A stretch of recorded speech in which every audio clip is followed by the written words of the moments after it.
Ani oseidho lig maduong' mar Wakeini noyudo mich kowuok kuom jakom mar riwruok matayo tuke adhula pacho ka Hussein Mohamed kaachiel gi seneta mogwel Tabitha Mutinda. Klab nosingo mar laro kombe maduong' season manyien.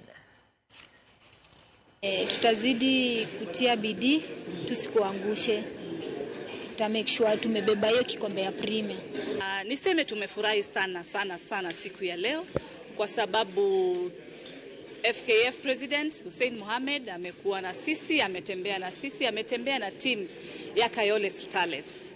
Ametuletea zawadi nyingi, ametuletea uniform, mipira, ametupanga pia financially, ni jambo ambalo tunashukuru. It gives me great pleasure, of course, to be here with the Kayole Starlets and to congratulate them for the excellent work they've done throughout the season.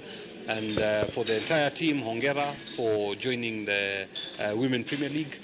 The Federation is going to do everything it can to support women leagues across the country.